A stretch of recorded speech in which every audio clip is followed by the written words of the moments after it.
excellent STEM teachers into schools in a decade. I'm going to tell a story first. And that story starts on the West Coast. This is the Pacific Coast Highway, taking it north up to Washington State and to the Olympic Peninsula, where there are these amazing coves and tide pools filled, teeming with marine life. Mussels and snails and barnacles and starfish, all thriving and living in equilibrium. Except that in some of these places, just up and down the cove, what started looking like this has now looks like this, or did a few decades ago, overtaken by mussels. And for a very long time, people didn't know why.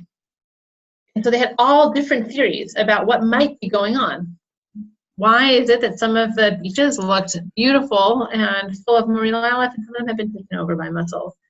And they had all different theories and hypotheses for why this was happening. Maybe it's the toxicity of the water or something in the air. Maybe it is something with the human beings and their interventions, or climate change. And so with all these different theories, they tried all different things, throwing the proverbial spaghetti on the wall to see what would stick. And unfortunately, despite really well-intentioned people and great ideas and super smart strategies, nothing did stick. And so there was a way of controlling why some beaches were and tide pools were thriving and others were not. Maybe sounds familiar. It did to me when I first heard about this. So easy to have so many different theories, try things, but not see the change that we would imagine we would see based on those theories. After a long time, some ecologists got together and said, well, you can't really solve a problem that you don't understand. And so why don't we try to understand all of the interrelated forces in this ecosystem? Let's see what is eating what and what affects what. And so they did that. They mapped all of the factors in the ecosystem, all of the root causes to why and how everything connected. And what they found surprised them. And in fact, it surprised scientists all over the world.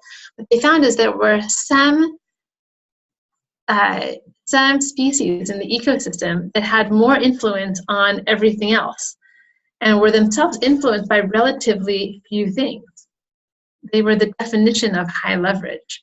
They call those things keystone species. They were species that influenced more things than anything else and were themselves influenced by relatively few. And you know what it was in the tide pools in Washington State on the Olympic Peninsula? It was the starfish. This tiny staple of touch pinks everywhere. It barely moves when your kids pick them up. It turns out it's a natural predator of mussels. And what they realized is if you could keep your eyes on the starfish, the whole ecosystem stays in balance. When we first heard about this a few years ago, we thought, wouldn't it be amazing if you could take the same approach and apply it to a social sector problem, one of the big challenges that we face? Wouldn't it be amazing if you could take this and find the highest leverage keystone species for why it's hard to get and keep great features, especially in STEM? But when we started, and I should actually share this, it turns out when we learned about this, it turns out that that insight is true all over the world, in ecosystems all over the world. It's true in Monterey Bay, where the sea otter is the keystone species, eating the sea urchins and making sure that there's enough kelp for everyone to thrive. And in Western Australia, where the honey eater is the key pollinator of all this flora and keystone species of the whole ecosystem. We thought, well, this is an amazing idea. It'd be incredible to apply this. So when we started off in 2011 with a charge from President Obama for 100,000 excellent STEM teachers over 10 years, which we put out in the State of the Union, and a bunch of organizations led by Carnegie Corporation, where I was at the time, stepped up to respond. This was far from our mind. What we were focused on, like a laser, like a moonshot, was that 100,000 goal. And so we set out to respond. And what we learned over the years, when it's become 100K10, is that it takes three things, at least three things, to get to a big and ambitious goal. The first is a network of diverse organizations committed and working on a shared problem. Second is a map of that system that explains and understands all of the root causes and how they interact. And the third is tools to activate this diverse network to work on these problems together and to make progress. And we learned about these in turn. So what we started building at first was just the network. How can you get to that 100,000? And we realized it would take diverse organizations from around the country, each of them focused in different ways on this problem, each of them contributing in their own ways. So from the beginning, a cross-sector group of organizations, likely and unlikely allies, organizations that routinely sit on opposite sides of the negotiating table, but in this context could work together toward a shared goal. Each of those organizations made a commitment to increasing the supply of excellent STEM teachers, helping more of them to stay by hiring, developing, and retaining them so that more stay and have more impact over time, and building the movement. Any effort that's going to last a decade and span every grade across the STEM fields and every state is going to need people who are explicitly focused on building the movement, changing policy, telling the story, creating materials, and funding. And those organizations, they do one or more of these things to be part of the network. We then built out tools to help us support them to succeed at those commitments and to solve problems together. What we realized very early on is that almost everything that someone needs to know, someone else has figured out. And most of the time, what we lack in education and maybe in the nonprofit and governmental sectors generally is a way of sharing those learnings across organizations. And so we support partners to learn from one another. When they hit the limits of that knowledge, they do need to innovate or to ideate together, and we support partners to do that. And then, as anyone who's been on any side of the funder to practitioner spectrum knows, great ideas so often die on the shoals of implementation. And so we help partners to implement and to do that with an eye toward continuous improvement. I'm going to give you just two examples of those to make something that might seem a little bit esoteric or vague feel really practical. So the first is that we built out collaboration grants. They're these tiny $3,000 grants that essentially try to make it easy for people to connect. So if we had this webinar and you found something you wanted to know more about, you could act as a collaboration grant and come on over to New York. We pay for your bus ticket or your plane ticket or your train ticket and your sandwiches and coffee, and come and like get behind the curtain and learn more about it. Or if you talk to somebody through the network and you wanted to work on a problem together that you both had and you hadn't quite cracked yet, you could get this collaboration grant and go and make that happen. We've given out probably at this point nearly 100 of them, and those have been leveraged so many times over in ongoing funding, NSF funding, private philanthropic funding, and then problem solved and ideas that have been incorporated and adapted from one environment to another. In a 5-year survey, 5 years after those grants were given, 67% of grant recipients believe their grant was successful and was still positively impacting their work. I think sometimes we forget how much brilliance there is in the field and how much one of the biggest things we need to do is just to clear the hurdles to collaboration, just giving people access to each other and making it easy and letting that brilliance cultivated, just be like nourished and unleashed. And on the same vein, we also created a thing we call project teams.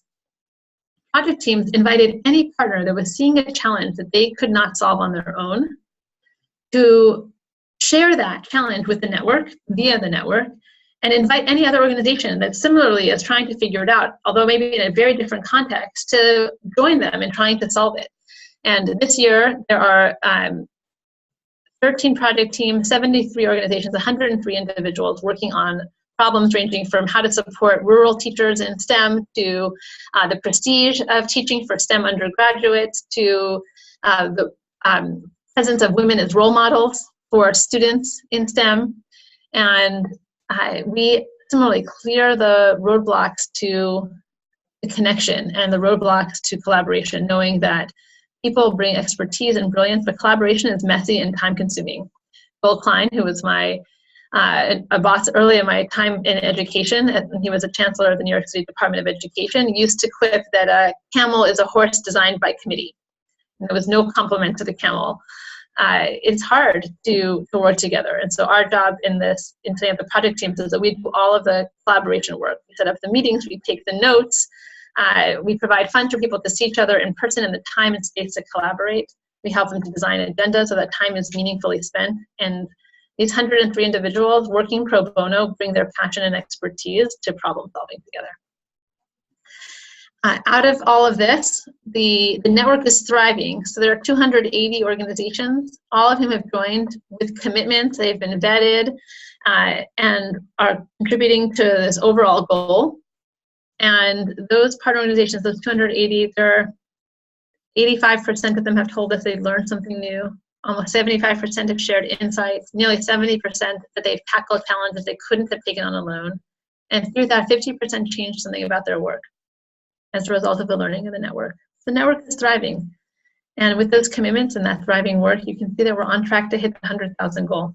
In fact, announced it with President Obama 5 years in. We are trending about 10% ahead and have been for the last 2 years. So that ought to have just been occasion for a party and doing a little whip around the office with high fives, congratulating the team and this network on delivering on this goal that nobody thought was possible when we started. The moon that we had been pointing at, that moonshot from the president, was in our sight. So what we realized is that in a crazy and ironic way, what we had done in building this network that had made commitments to get to that 100,000 goal is essentially that we had put together a team of people bailing out a boat about as fast as the water was coming in. But if that team ever stopped bailing, that boat was going to sink on our watch. The underlying challenges to why it is so hard to get and keep great teachers, especially in STEM, those hadn't been solved. These organizations had just worked above and beyond to overcome them. They hadn't gotten underneath them to solve them. So we had two choices. One was to keep bailing out the boat in Sisyphean 10-year cycles of 100Ks in 10, or find those holes and start to fill them. And maybe we began to think this network that we had built to hit the 100,000 goal was actually the network capable of helping us to find and fill those holes. We realized, feel part of me jumping out of the boat, the sinking boat, and into the ocean, we needed to find our starfish. We needed to figure out what were the places of highest leverage, where were those biggest holes, the places that were most connected to the most other things in the system. So to do that, we needed to understand the problem first. We needed to understand why is it so hard getting keep great teachers, especially in STEM. And what we knew is that human beings, one of the most natural and human things we do is we see a problem, we see the world from where we sit, right? Our neuroscience conspires to do this, and behavioral economics has helped us to see it. But we see the problems from our own perspective, and we tend to discount or ignore the stuff that's behind us that we don't see. And so we needed to understand the perspectives on this problem from everyone who touched it. Teachers and those who have left teaching. Some undergraduates that wouldn't consider teaching, their professors, principals, government officials, those in the departments of education, nonprofits working with teachers. We needed to see it all. We needed to understand from all the perspectives. And so we asked thousands of people, and we heard from them thousands of perspectives that we distilled into this catalog of about 100 reasons it is so hard to get and keep great teachers, especially in STEM. And it is a dizzying list. It was comprehensive, it was exhaustive, but also exhausting. And so we knew we needed to help to organize it, and we did. Those 100 or so root causes, they laddered up into about 7 themes. Things that are going to feel really familiar. Everything from the prestige of teaching to teacher preparation, some of the unique challenges for elementary school teachers, professional growth, and how teachers are empowered with leadership and autonomy and permission to fail. The unique value or lack of value that's based on science, tech, and engineering, both in schools and in communities. And then instructional materials, because every great craftsperson needs great tools. But it didn't help us with the starfish. And so we went back to those people and we asked them, If problem A improved, or A was any one of those root causes chosen at random, or any one of those 100 that you saw a couple slides ago, would it make some other problem B better, worse, or leave it the same? And it looks something like this. We designed a game that anyone could play. Some of you may have. You can see here 2 root causes chosen at random. Make it worse, better, or leave it the same. 750 experts played from across the education landscape, 35,000 votes on possible connections of those 100 root causes with each other. And from that, for the first time, we were able to reveal what this entire ecosystem looks like. It's the first time that you can see all the root causes, all of their effects, and all the things that affected them. It looks something like this. We actually took all of those insights and we put it up on a website that you can find off of our 100Kin10 homepage, or grandchallenges.100Kin10.org, with each of those root causes, all of their influences, all of the partners who are working on them, as well as bright spots of sort of things you can do right now, or reasons for optimism in the field, research on every one of them so that nobody has to recreate the wheel. We all can start from a high base of what we know, what's been tried, what's worked, and what hasn't, as well as stories from the field, the real experiences of teachers and others on the ground who are trying to address these challenges to keep us motivated and focused. What we learned in creating this map was twofold. The first is that everything is connected, which in some ways is the most banal insight, right? How many times do we need to see a movie where there's a butterfly flapping its wings over here and a hurricane happens across the world, or somebody falls in love? We know everything is connected. We know there are no silver bullets. We also behave all the time as though that isn't true. We will persuade ourselves, our boards, our staff, our funders, that this one program, if just do this one program, all of these things will change. Even though we know that this one program's success is influenced by this thing over here or that thing over there. And ironically, what we found right increasingly is we might hit the metrics of this one program, but the long-term changes we were trying to get to, we don't actually get to. So everything is connected. But we also learned that everything is not equally connected, and it's not randomly connected either. And it's actually that non-randomness that helps us to simplify so that we can find our starfish. So when we looked at that map, what we found is that there were places in the map that were higher leverage than anything else. There were keystone species, influencing many things and influenced themselves by relatively few. I'll share a few of them now. Under prestige, which included salaries, scholarships or loan forgiveness for STEM students entering teaching. In preparation, statewide tracking of teacher supply and demand so that those preparing teachers can prepare the teachers that the schools who they serve actually need. An elementary STEM teacher prep faculty with expertise in elementary STEM. In professional growth, time for teachers to collaborate and participate in professional development during the school day. Under teacher leadership, school leaders' responsibility for creating positive work environments. We'll come back to those two sections in a second. Under the value of ST&E, of science, tech, and engineering, the number and range of schools of STEM courses offered in high schools, we know are not distributed equally across all zip codes and socioeconomic status. And finally, instructional materials, actually a really interesting one, the district's ability to select high quality engineering curriculum. Early stage field, if district is a high leverage point as a sort of high leverage consumer in the market can choose high quality engineering, then we have a very high chance of influencing the way that the field picks up engineering learning. So these are keystone species. Out of those 100+ root causes underlying why it's so hard to get and keep great teachers, especially in STEM, show up near the top. And they show up at the top over 1,000 runs on that 35,000 data points, where we pull out 20% of those connections at random. Just kept showing up as high leverage. They're high consistently in high leverage. One of the things that we've actually taken up at 100Kin10 is that sort of top left quadrant. teacher leadership and professional growth. What we found in looking over all of these keystone species, what we're calling catalysts in the system, is that there was a disproportionate number of them related to what's happening inside the school building.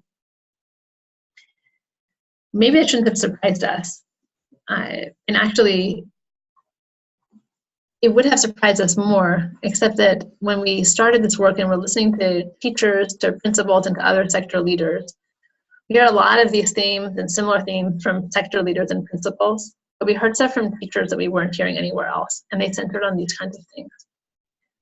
And so when these things showed up at the top around what's happening inside of the school building, around school culture for teachers and whether teachers are supported, it resonated. It's also wildly disproportionate to their presence in the system overall. So the stuff around school culture showing up as a catalyst, as a high leverage place, way disproportionate to their presence in the system. So we have actually, as a network, taken up these challenges and are charging ourselves and the network with how might we move forward, how might we make progress on these in a way that we hope can catalyze improvement across the system. Do you remember that honey eater that we saw back when we were looking at the keystone species, the starfish and the sea otter, the honey eater, that bird in Australia? It turns out that for 2 weeks every year, it feeds on just one tree, this tree called the acorn banksia. And I come back to it at the end because when we try to do this work, we will need our allies, likely and unlikely both, to link arms with and take this on. We'll need our network. And sometimes when we look upstream of those high leverage catalysts and look at the things that influence them, we find ourselves, perhaps for the first time, in partnership with people who we may not have partnered with before. If you love the ecosystem in Western Australia, you got to think about the honey eater, but you've actually really got to think about the acorn banksia, which it needs for a home.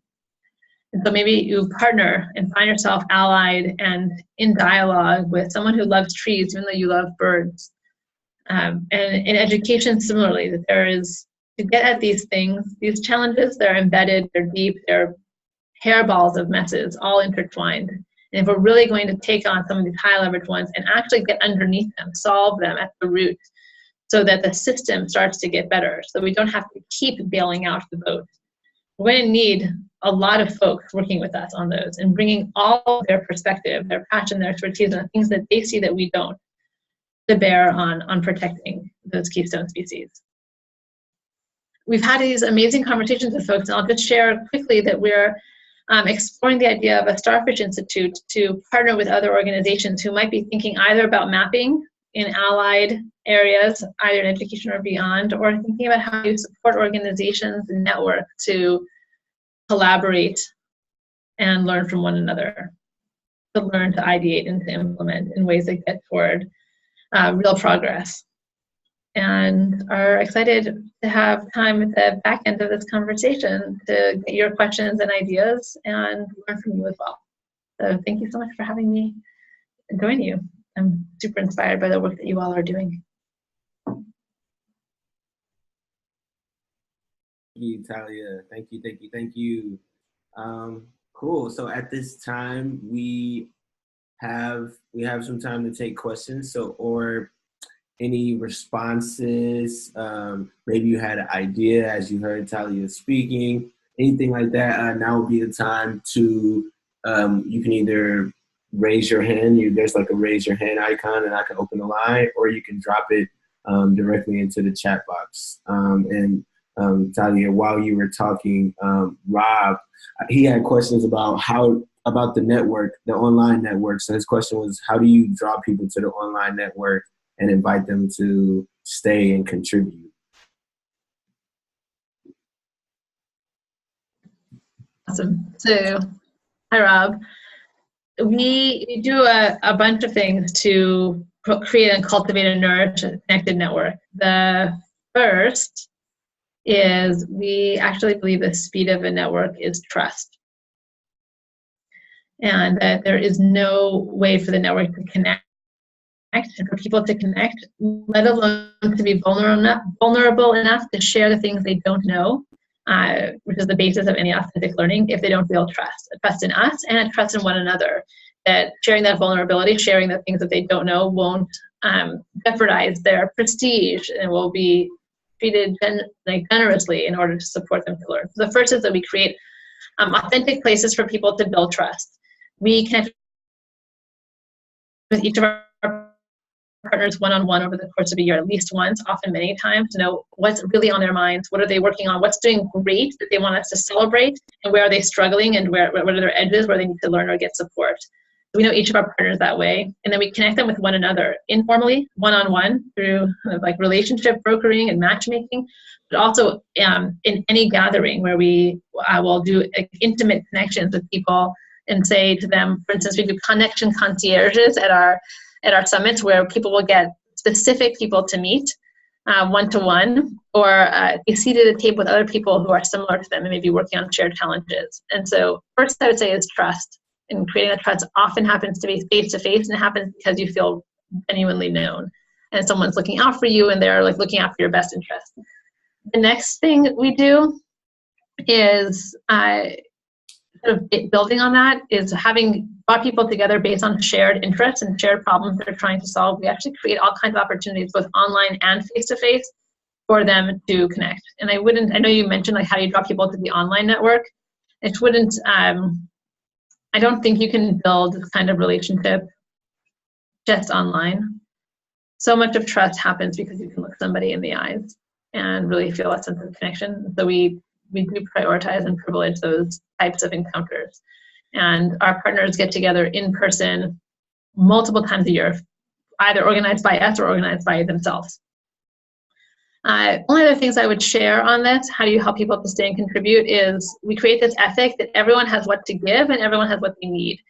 At one of our early summits, we actually did a huge community puzzle where everybody had a puzzle piece, and they had to find people, had puzzle pieces, they had to find people with whom they connected. So who is someone who needs something that I've got to give, and who is somebody who has something that I need?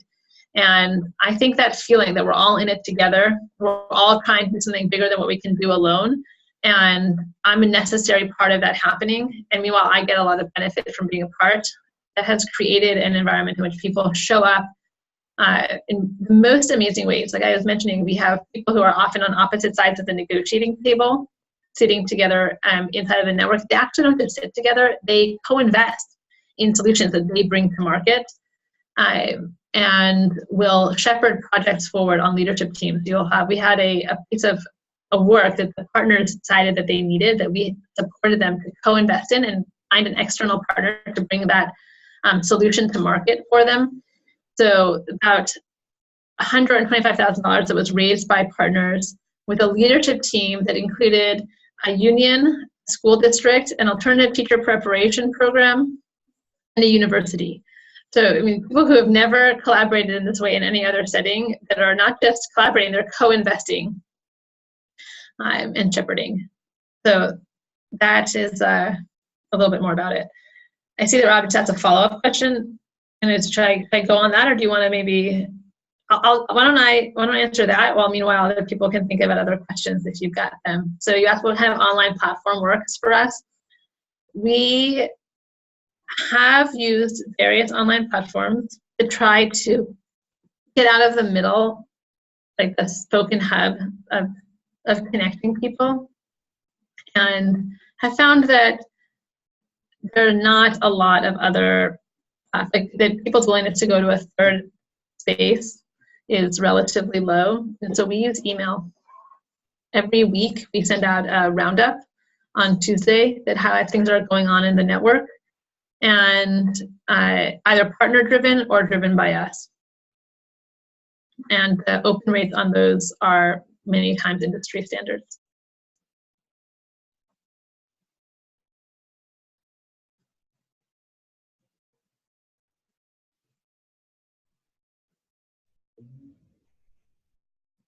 So it's another question that came from Kim. She just didn't drop it in the chat box, which was what are some ways that the folks on this call or webinar can get involved and support this movement?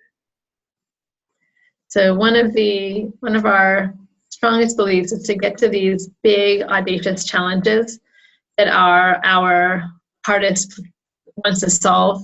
Those are going to require us to get out of our organizational boxes. Problems that we can solve inside of organizations, we're largely solving. You guys are amazing organizations. You're doing path-breaking work.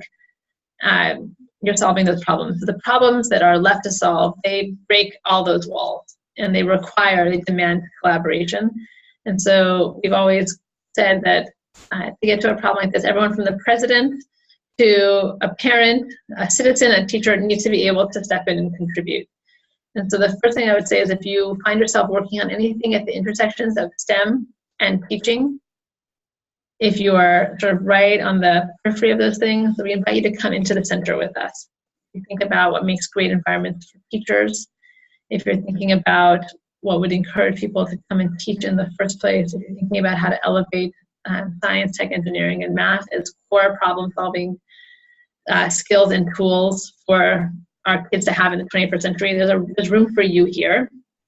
We're actually the network grows yearly, and we'll be announcing that growth round focused on those school culture keystones by the end of this year. So keep an eye out for those. All of our growth is driven by nominations from the network and applications. So come join us in that way, or find other ways to link up with people who are doing this work. You can also always reach out to me.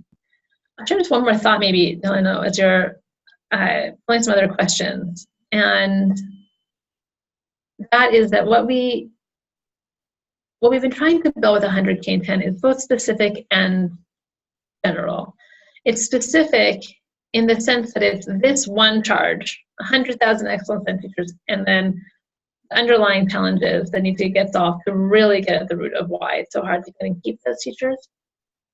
That's a specific charge. But from the beginning, our hope was more general. There's a sense that we have that I think is shared by many, that we've largely given up on solving big problems. We solve our own problems inside of organizations. We each take up a piece of a problem and do amazing work, but that work that will need to happen to solve an opioid crisis, give every kid access to an excellent education, make sure that all children have a sense of empowerment and agency to solve the problems that they face. 100% voter engagement, right? Like pick your really getting underneath and solving big challenges. That, as a country, we've kind of begun to roll our eyes at. And in some ways, you can look at the current political state and say it's sort of a late stage result of that giving up on the belief that we can actually solve problems. And I go back to that idea of the network and map and tools. How do we solve big problems? And whichever they are, and whatever sector you work in, whatever slice of the education field we're each taking on, how do we solve them? And if it's true that we can't solve them alone as individual organizations, how do we create the kind of networks that can connect and nourish us with shared commitment toward a big goal? How do we create an understanding of that problem that takes into account every perspective, including the ones that are uncomfortable for us? And how do we create tools to help us to learn from one another, to innovate, to effectively implement, to mobilize? And in some ways, what this is not just like a kind of case study in how to get to 100,000 excellent STEM teachers. It's as much as anything else, an effort to try to figure out how do you solve big problems, and in ways that we hope will be available and useful to other people, all of you, and the people you work with most closely, trying to solve big problems too.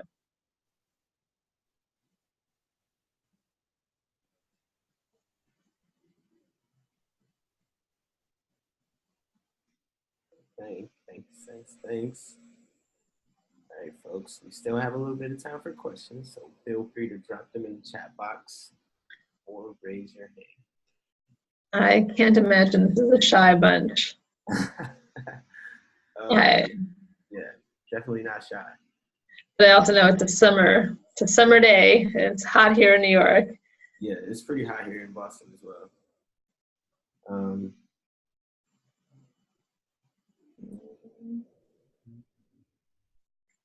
Well, I'm a lawyer by, I was going to say, I'm a lawyer by training. If I knew who was in the room, I would not be shy for using the Socratic method. I'm a big fan, but I don't know who's here.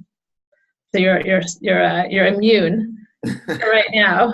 I can't call on you, but perhaps you have some thoughts that I know. Well, yeah. So when I'm thinking about like the Reimagine learning student population, and just like the different ways and types of learning, and thinking about STEM teachers, are with the organizations that you're working with, is there like specific STEM practices that are like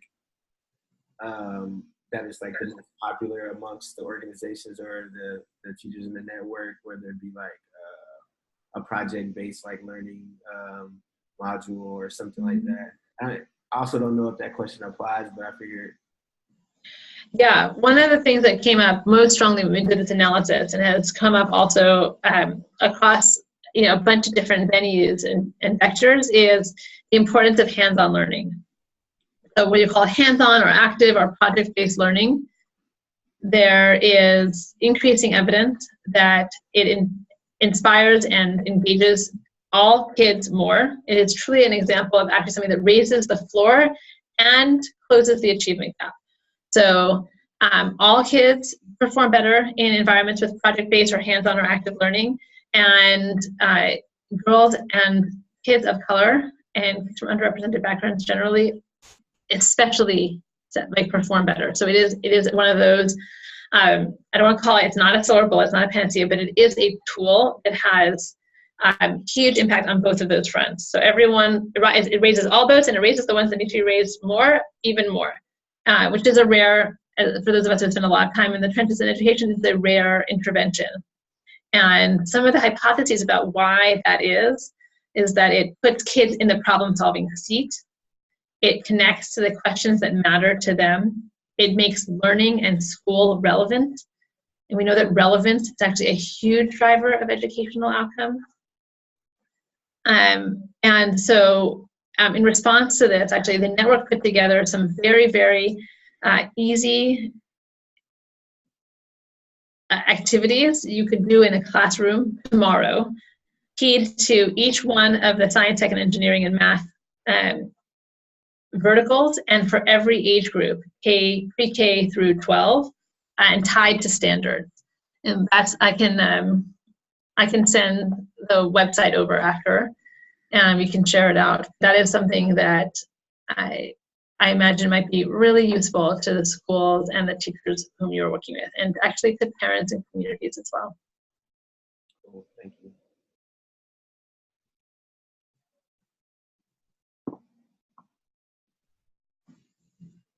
All right, folks, any questions, comments, anything, now's your time.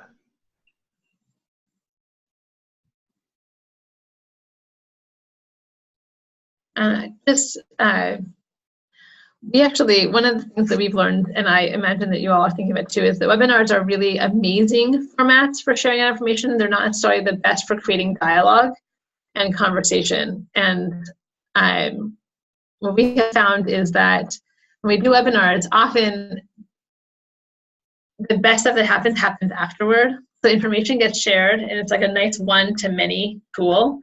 And then there's a great opportunity, and in fact, we've seen people take it up afterward to connect.